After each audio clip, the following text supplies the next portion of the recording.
Vias, today have a very important personality. He's a specialist in building predictable revenue in an unpredictable market. Ron is the CEO of Bartholomew Management and Consulting, and he has been in the market for over 25 years. In fact, today we're going to dive into one of the biggest challenges facing organizations right now: how to create predictable, scalable revenue in an increasingly complex and competitive market. A lot of companies are working harder than ever, but they are still struggling to turn sales activity into consistent results. So what is missing? To help us unpack that, I'm joined by Ron Bartholomew, the president of Bartholomew Management and Consulting. Ron is a seasoned and executive revenue strategist for over 25 years of leadership in his experience across media, advertising, corporate consulting. He's led high-performing teams across markets like New York, Los Angeles, Chicago, and Atlanta. And now he advises organizations on how to strengthen sales infrastructure, improve business development strategy, and accelerate growth. Ron, great to have you here. I'm glad to be here, Phoebe. I'm so glad. Thank you for reaching out. I get quite a few requests for podcasts, and a lot of times people are utilizing AI, and I know we'll get into this rather shortly. Um, and sometimes the outreach doesn't feel real. So I was turning them down, and I was like, you know what? I see the value in podcasts because it's just an exchange of information. I think, but with the podcast versus being like in the world that I've been in for 25 plus years in television, it's more, how can I put it? Um, this is more human and that is more structured business wise. So I think with podcasts, you have an opportunity to have a transference of information with the human element to it. So I said, you know what? Let me start participating. So I'm doing yours today, and I'm also a guest on another one at 4 o'clock. Great. Yeah. So before we dive in, so this is how the podcast is going to go. It's going to go in three parts. Okay. First of all, we start with looking at your background and the industry trend you're seeing. Then we discuss your current challenge and the vision you want of Bartholomew Management and Consulting in the next 1 year. Then we hmm finally wrap up by exploring any next step if it makes sense. Okay. Does that yeah, does that sound good? No, that works. That works. That's fine. Okay. And again, like I said, I try to make it clear it's a conversation. It's not an interview. Sure. There's I no got you. scripted question. You just follow where the discussion leads. So Okay. Ron, yeah, can you share a little bit of your professional background and your journey and your role in your company right now, how you fit into a bigger picture of your role, of Yeah. your, yeah. So I have 25 plus years in broadcast, television, and digital media. Mhm. Um, I started with CBS. In my last 7 years, I've been with NBC. So I've been blessed to be able to work with CBS television stations, which is now considered Paramount. Back then, Paramount was the movie side of the company, but now it's Paramount is the whole conglomerate. And then I had the pleasure of also working for Gray Media and two of their NBC affiliates, two very strong, legendary affiliates, WMC Television in Memphis, Tennessee, and also WNDU, where I was most recently the vice president and general manager of that station over the last 3.5 years. My first 18 years prior to that, I was with CBS television stations group, working network stations for them in New Orleans first. And then I'm here now back in Tampa where BMC, my Bartholomew Management Consulting is, and I did the bulk of my career here. And so I'm now I would consider over the last year, I transitioned to totally being ingratiated, if you will, into my consulting firm. And what we do is we're a consultancy that's basically a revenue consultancy. When I first kind of started the consulting firm, I was doing everything. And I was like, okay, what is the one thing that I've been true to and that I've been responsible for and that I feel like I specialize in? And it's revenue. I've been responsible for it ever since starting in the business. Whenever you start, if you work in sales, you have your own goals, you have your own budgets, and you have to achieve those. I moved off into management rather quickly after about 3 years. And the last 20 plus years been in some type of management leadership within sales. So I'm a resident of revenue. Mhm. So many companies are investing heavily in sales and growth initiatives, yet still struggle to create predictable revenue. From your perspective, what are leaders getting fundamentally wrong when it comes to building scalable revenue system? A lot of times what happens is the companies have great people and they have a lot of activity. And sometimes when they don't get the results that they expect to get to achieve, they then want to hire more people, right? The problem is not the people or the effort. The problem is a lack of systematic approach, right? Um, that is the biggest problem when building or trying to scale. What you also have to realize is as well, what I've found in dealing directly with a lot of CEOs. So I deal directly with owners and CEOs, right? So before we get into that, we need to kind of find out what's going on at the executive level. Most companies have their greatest success because of that founder's vision, right? And most companies have their biggest challenges because of that same founder. Sometimes that founder tries to do every single thing. They do all of the closes, they go out and make all the sales calls, this, that, and the other. And when that's working, it's beautiful. But when it stopped working, then it's a problem. So I think the biggest problem is not having a systematic approach, lack of systems, and making sure you have the right people. But it all, like I said, it starts with the CEO or executive leadership. Following Mhm. to that vision, you talk a lot about strategic clarity, which is all about vision. Where do you see Mhm. most organization breakdown? Is it identifying the right growth opportunity or executing consistently against them? I think that you have to pay attention to evolution. Yeah. A lot of times the executive leadership and our owners want to continue to do what worked 20 plus years ago or 25 years ago. This is a different world. Those things doesn't work. Society, it's not the same. Even dealing with personnel and just having a transference of information with others, this is a different world. Things are more immediate. Um, People are totally about results and not about a lot of conversation. So I think you can't use old school ways, although they're really, really good for foundational practices, but you can't do things even 10 years ago. To do something in business that you did 10 years ago may not even work at all today. I think the only two things that will always work will be character and integrity. If you have that, you can live within that and be able to have your skill set on top of that. But you have to have a skill set and some type of a systematic approach in order to make things happen.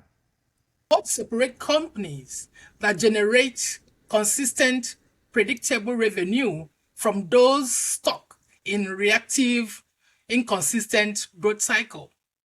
They have a sales process structure. Okay. They have a structure. They have pipeline coverage. They have win rate. They have velocity. They have, um, you know, they have a system where all of these things come together. Like if you're just going out and you just trying to make sales, it's not that you won't be able to make them, but what you're trying to go from is instead of kind of getting a home run here and then maybe getting first base here, you're trying to become more predictable. So if we have an $80 million budget. We want that pipeline to be 3 times to 5 times that quota, right? And we want to be able to hit on that. If an ideal win rate is going to be between like 20 and 30%, usually around 25%. If you have a serious structure, really good high performers, you can get that to be 30 to 40%, and that's when you're really on fire. But you got to have a process, and you have to have pipeline management. You have to have lead generation and things of that nature. But you ha- although having that, you still have to have the sales execution, and you need to be able to forecast. The one thing about myself working with CBS, I had a lot of coaches and mentors and a lot of people who poured into me, right? But I was very, very eager to learn. And today, listen, even as I consult companies, I don't promise to have all the answers because you can't just take a framework. Now, I'll be honest with you. You can't just take what you know and then go into a company and just think that's going to work because it may not match the personalities of the ownership. It may not match the culture, right? Um, but I think the main thing is they have to have a sales process structure and everything else will kind of fall into play where you can build a predictable revenue system. Well said, and I'm going to come back on that, Ben. Let's move on All to right. the next. Okay. No problem. When you step into a company, what is the most common structural issue you see in the sales team that limit performance? Um, a lot of times it's the leadership, and listen, um, I've been like this myself. Sometimes you have team members, you know that they have the ability to do great things, but you can't want it for them. I think there was a study by either Stanford or Harvard. If you have a high performer, those who sit in close proximity to that high performer have an opportunity or have a high likeness to perform about 20+% higher, 20 to 25% higher, because they see how this person works, what they do, and they see the results, right? So they want to do that. Here's the crazy part. If you have a low performer, or maybe a person what we call a cancer on the team, unfortunately, and there's people who sit in close proximity to that person, they're likely to be 30 to 33% of a less likely high performer. So the problem with the study is that if you're sitting around someone who's not doing what you need them to do, those people who sit in proximity to them could be more highly likely to be like the person that's getting the negative results than a high performer, which is crazy. So your culture on your team is going to be super, super important. And a lot of times leadership, we can't help who we like and who we don't like, right? But we're running a business. If you have integrity, character, and respect in your business, and you run the business for as a business, you have to be able to make great decisions. And like I said, I've been guilty of this myself in keeping team members longer than I probably should have kept them. And you have to get over that hurt. Mhm. This question is a lot of leaders believe the answer is hiring better salespeople. In your experience, just a dovetail to the discussion. In your experience, how much of performance really comes down to talent versus the system and process? Now, listen, you do have to have talent. Yeah. I will agree with that. But a lot of times they go to try to fix the problem of lacking having a system and keep hiring more talent. The problem is if you hire talent before you implement a system, it's highly likely that it won't work because that talent, if it's a person of lots of experience and you know they come into a team and things are like all over the place, the chances that person staying there is like not good, right? They're going to want to leave. You need to be able to onboard them properly. You need to give them clarity in what the expectations are, and you need to be a resource for them to achieve their success. So the problem is if you just continue to hire people, I'm not gonna say it won't work sometimes, but more likely than not, lacking a system is going to be problematic. Hmm. Founder-led and growth stage companies. What are the biggest challenge they face when trying to scale revenue, and what mindset shift is required? I think the biggest challenge is having the leadership to come into a disciplined frame to do something different than what they've done. We're human beings. If we've done something before and we've had success, we always want to be able to go back to that, right?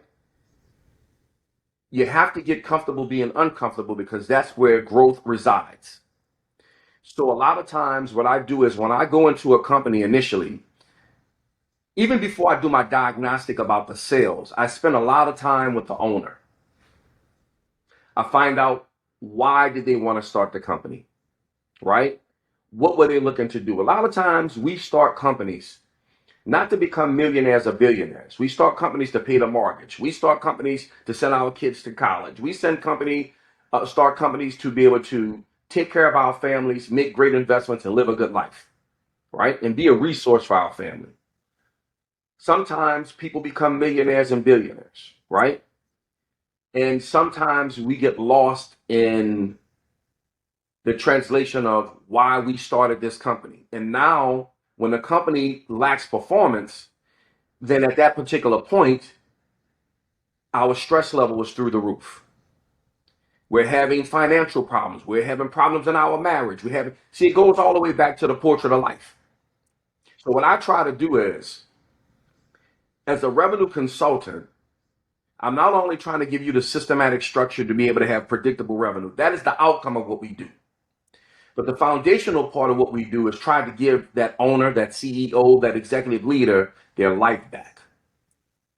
So we're providing a service, but I'm also working as an empathetic leader and as someone with integrity to serve them, right? They're going to pay me to be able to give them results. But there's a human element to it where I want to make sure, okay, let me help them get their life back. Mm-hmm.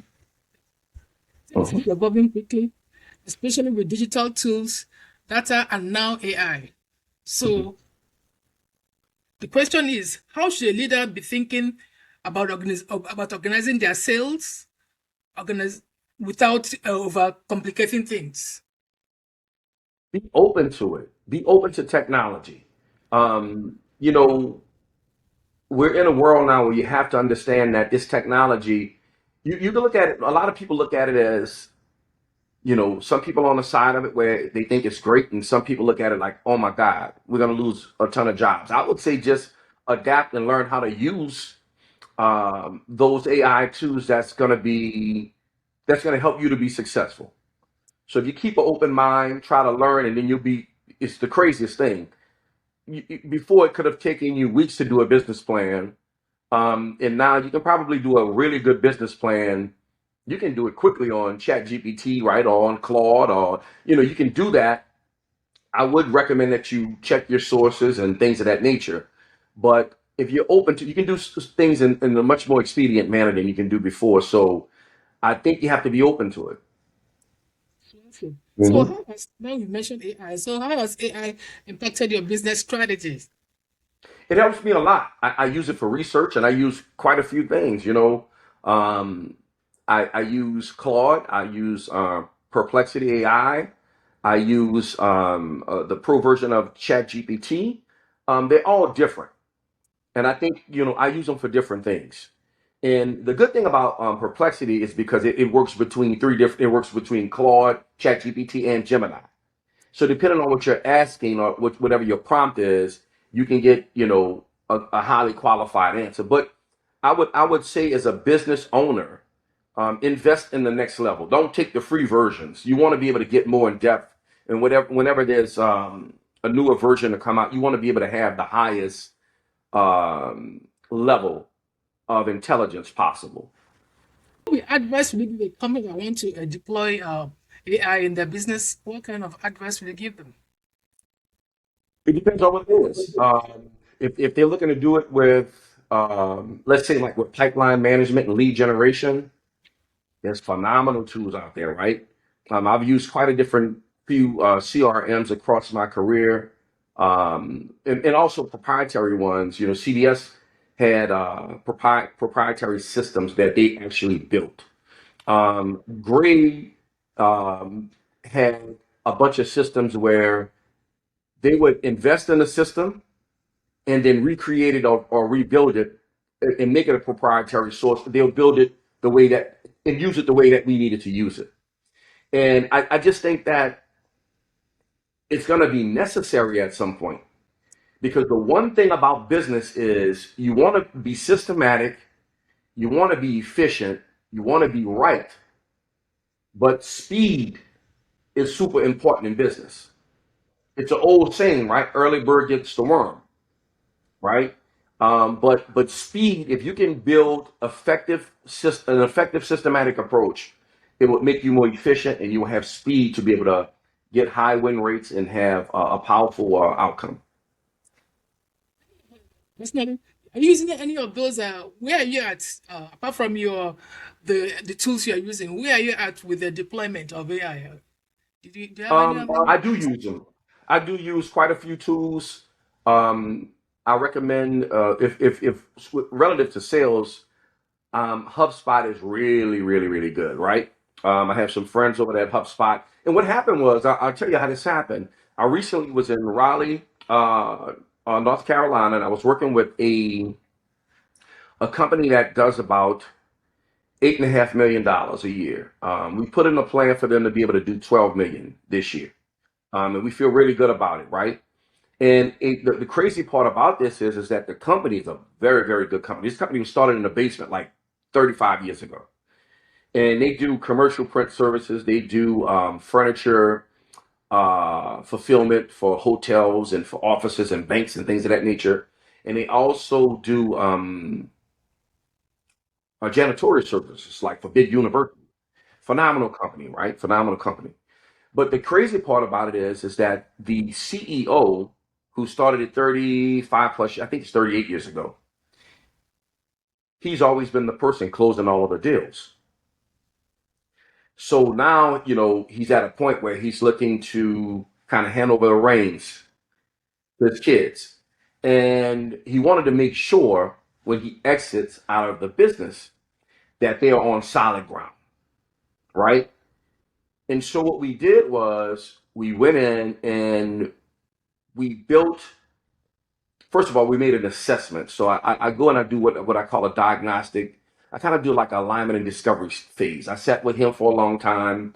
I sat with his kids.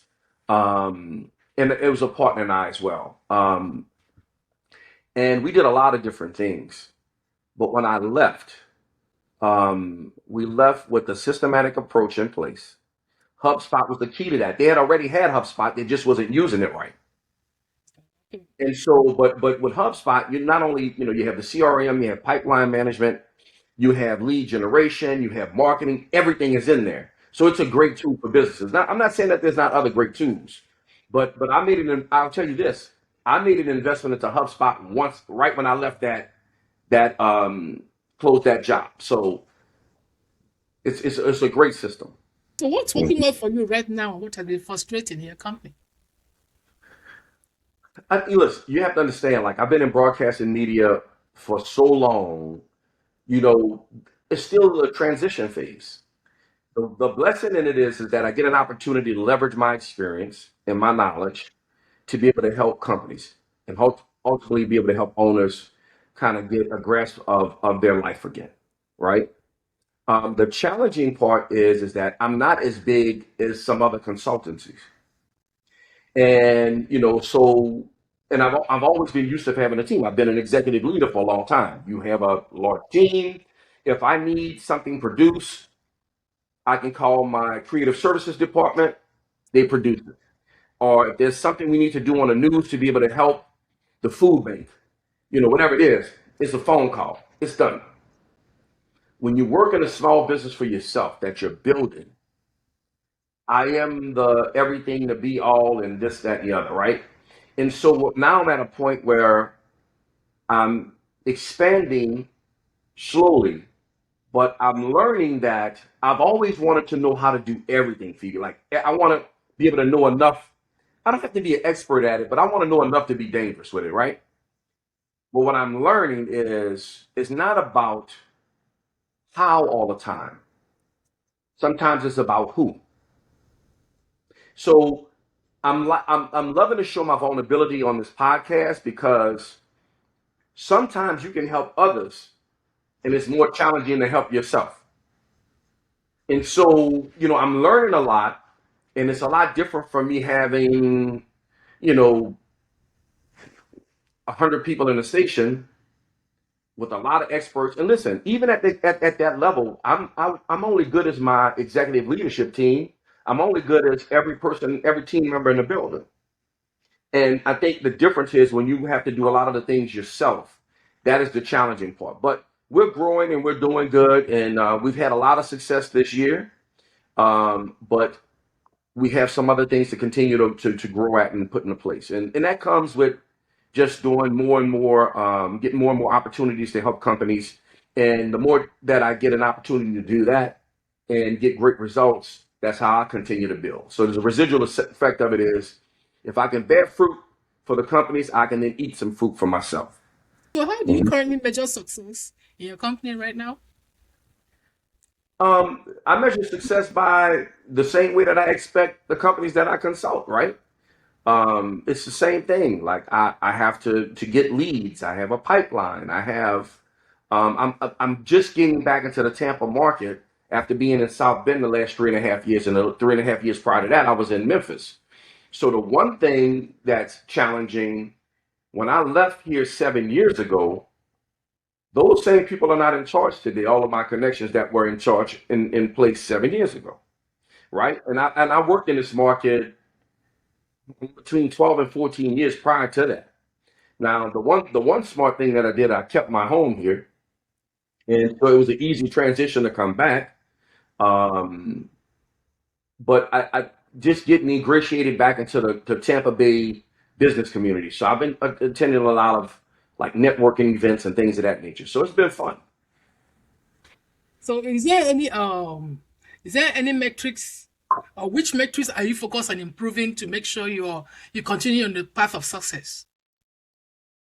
Um, I think if you look at it is how many prospecting touch points, how many meetings, how many people I can get in front of. I have like a systematic sequence of how I Okay, like to do things. okay. And I have, AI assistants in doing that. But I think the metrics, the key metrics are, look, you can't do anything without revenue. So how do we get there? Pipeline, win rate, deal size. Another thing I like to say too, Phoebe, while I'm speaking of that, I like for people to understand that you can deal with a customer that on $100 million deal, and you can deal with somebody on a $50,000 deal. It's highly likely that you could have a lot more success with the $100 million deal because they're gonna pay you to just get it done. The person that want to give you 10,000, 50,000, they may drive you nuts. So a lot of times, small companies are, they're afraid of enterprise level. Enterprise level is probably, they come in for one thing, results, and they will pay whatever it takes to get them results. And I think when you build your pipeline, you have to understand the difference between small business prospecting, mid-level businesses, and then enterprise level. An enterprise level sale may take you 6 to 12 months because it may have some complications to it, different levels to it, and it has to go through different levels. But once you get it, and if you do the right thing, you're always in. A small business, you can do it, but sometimes you have to be careful on how you articulate the expectations. Sometimes if they make a $25,000 investment for consultancy project, they may expect for things to turn tomorrow when their plan may say, okay, it's going to take, we can do it within X amount of months or within this calendar year. Mm-hmm. Um, where do you want the company to be in the next 1 year? I like to be, I plan to have in the next year at least 3 more members on the team. Um, we have a systematic approach, and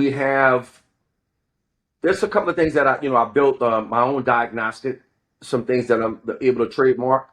And those things can be taught to others to be able to go out and utilize to leverage our services.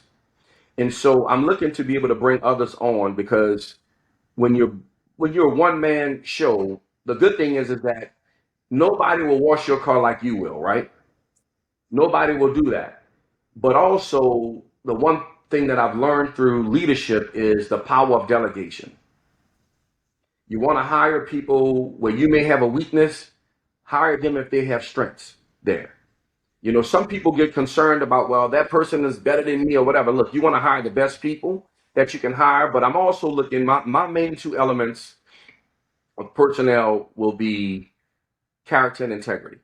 I know I've said that quite a few times.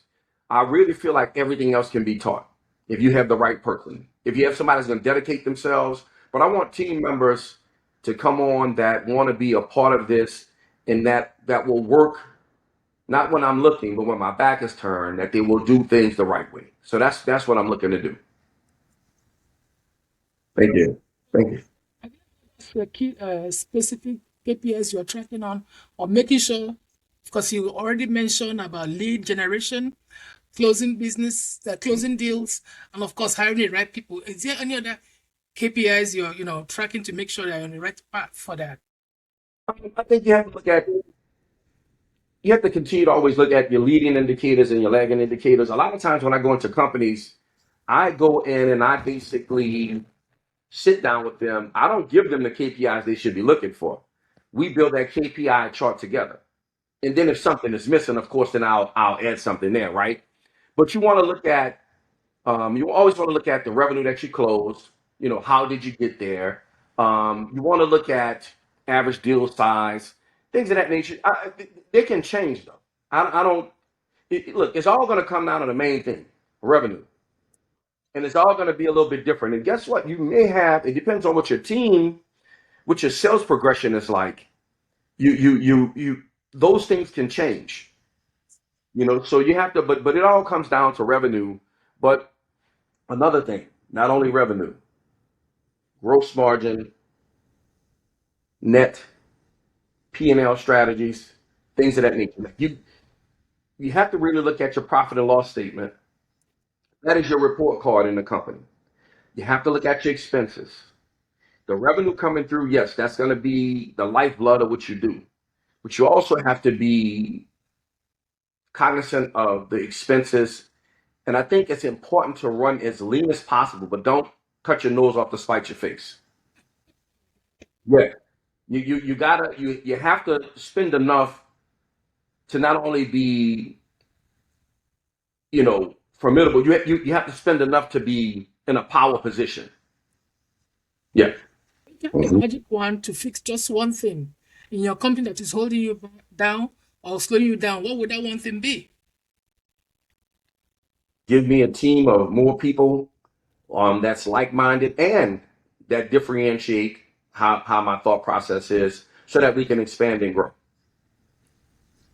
So I mean, if you have this team of people that can read your thought process or can understand your vision, what will you open for your company in the next level?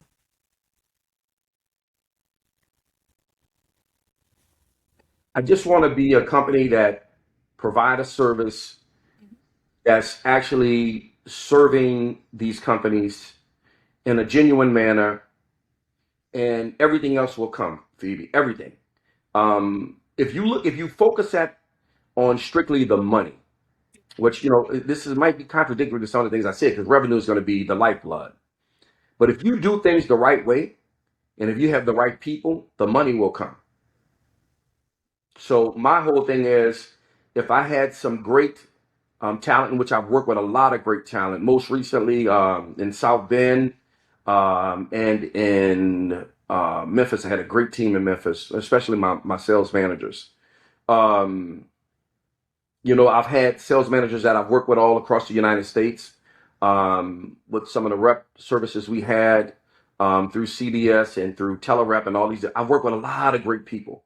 Trust me, if I could just cherry pick some of them right now, oh my God, I would love to have them, but they all having great careers. So I can't just cherry pick them. They have their own thing going. But I will say another thing. I've had the blessing of working with a lot of strong women leaders. And although I believe in just having great people, I'm also a proponent of women in leadership. And because I've been a part and I'll just say this, I don't know if this is great for your podcast, but I'm gonna say it anyway. Um, Being African American and having the jobs that I've had, a lot of times I've been the only one, right? Um, it's I felt like I should have gotten a couple opportunities early on in my career, and I just didn't get them for whatever reason. But I also know that being underestimated, marginalized, and overlooked, there's a lot of women that's happened to as well. And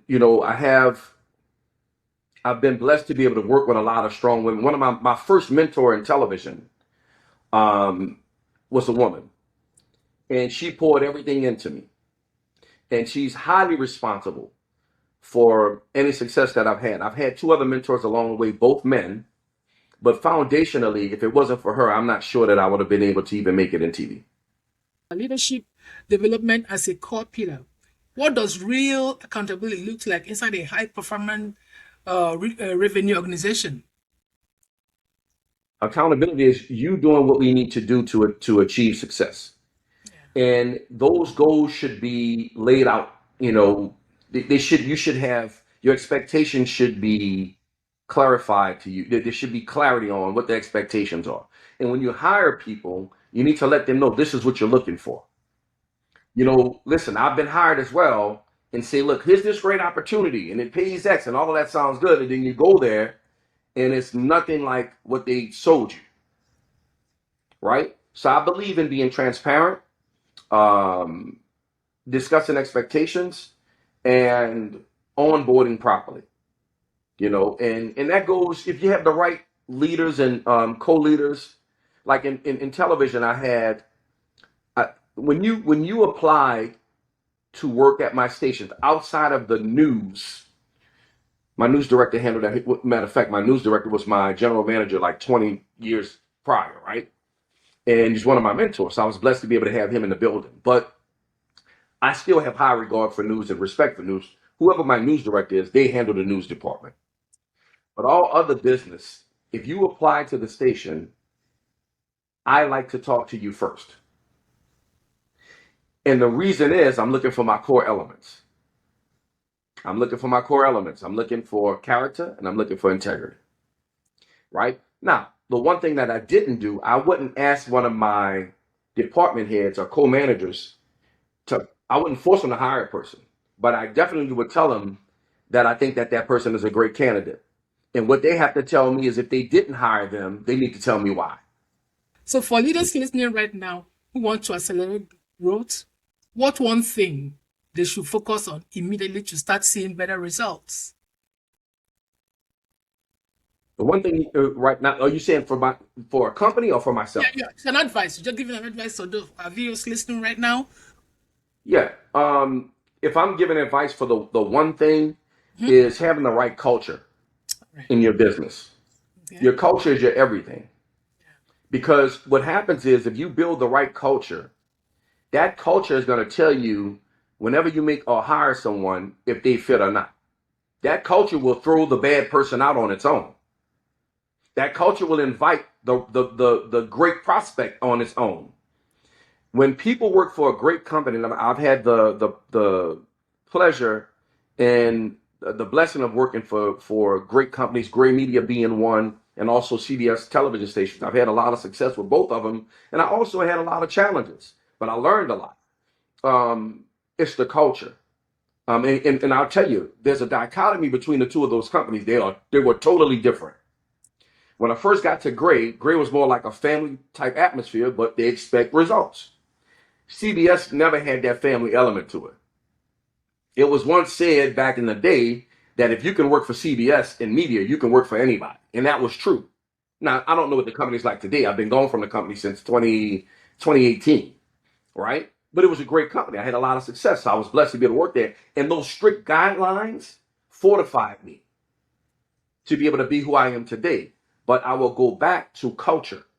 If the culture is right and you do everything and be transparent and the leaders, you have leaders that's different too. You have some leaders with big egos and this and that, and you don't treat people right.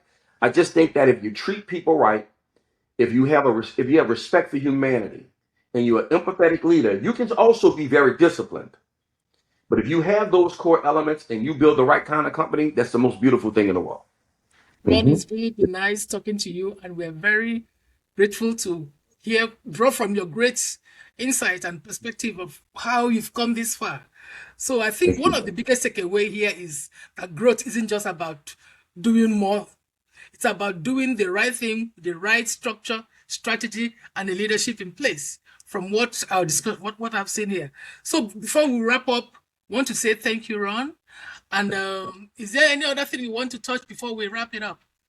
I think one thing that's very, very important. First of all, I'd like to thank you, Phoebe, for just for inviting me and also staying on me to make this happen. Thank you. It's been really good to talk to you. But I also, one thing that I talk to companies about is their community service. Yes. I'm a community, if you would call it an impact advocate. I've had I would say the blessing of working. I was right when I left South Bend, Indiana, I was the chairman of the board for the food bank. I was a trustee board member for Boys and Girls Club of Elkhart County. Um, I did quite a few other things, but it wasn't about everybody knowing what I actually did. It was about serving the community because I was a leader in the community. Whether you want it or not, when you lead a television station, Phoebe, you can do it one or two ways. You can be a public servant, where you're just doing a job, or you can be a community servant. And I wanted to be that community servant. So it wasn't about when everybody was looking. What are you really doing? So one of the things that I try to talk to companies about is their community relations. If you're having success in a community, you should be giving back to that community, or you should have some type of outreach where you can provide and help make the community a better place. Now that you're helping to change the economy and that they're helping you with your life and helping you with your company. So I believe in that, and I think that companies should do that because it will fortify them, but it will also give them extensions that they may have not had if they didn't reach out at all. Wrap it up today. I believe every one of us have really gained a lot from this conversation, from his experience. I'm going to drop his contact links in the description box when we post it. So you feel free to visit and contact Ron for any Absolutely. other advice and possibly business. Never can Awesome. tell. Thank you I very much, Ron. love it. All right, Thank you. Phoebe, thank you so much, and I look forward to talking to you again. Oh, sure. Thank you, All sir. righty. Bye All right, bye. take care. Thank you. Bye bye. Bye.